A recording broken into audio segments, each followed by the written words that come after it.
மேற்கு தொடர்ச்சி மலைப்பகுதியில் மழை குறைந்ததால் சுருளி அருவியில் வெள்ளம் குறைந்தது. இதனால் சுற்றுலா பயணிகள் குளிக்க 5 நாட்களுக்கு பிறகு அனுமதி அளிக்கப்பட்டுள்ளது. கூடுதல் தகவல்களோடு இணைகிறார் செய்தியாளர் முத்துவேல். முழு விவரங்களை பகிர்ந்துக்குங்க. தேனி மாவட்டத்தில் கம்பம், கூடலூர் மற்றும் சுற்றியுள்ள கிராமங்கள்லையும் மற்ற மேற்கு தொடர்ச்சி மலையான இரவங்களார், அதாவது சுருளி அருவியின் நீர்பிடிப்பு பகுதிகளான இரவங்களார், மேகமலை, தண்ணிப்பாறை, அப்புறம் ஈத்தக்காடு போன்ற பகுதிகளில் கனமழை பெய்து வந்தது கடந்த 5 தினங்களாக.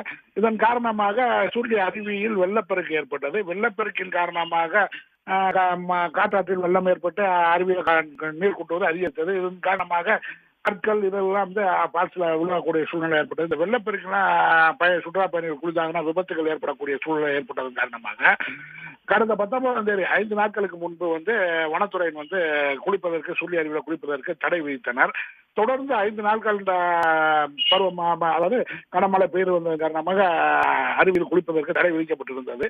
இந்த நிலையில மேற்கு தொடர்ச்சி மலையான அந்த மேகமலை, கைவேசி, இரவங்களார் பகுதியில் மழை அளவு குறைந்ததை தொடர்ந்து அருவியில் நீர்வரத்து சீரானது. இந்த சீரானதை தொடர்ந்து இன்று முதல் சுருளி அருவியில் சுற்றுலா பயணிகள் குளிப்பதற்கு வனத்துறை தடையை நீக்கியுள்ளனர், குளிப்பதற்கு அனுமதித்துள்ளனர். மேலும் இன்று ஆடி அமாவாசை தினத்தை முன்னிட்டு ஏராளமான சுற்றுலா பயணிகள் சுருளி அருவிக்கு வர தொடங்கியுள்ளனர்.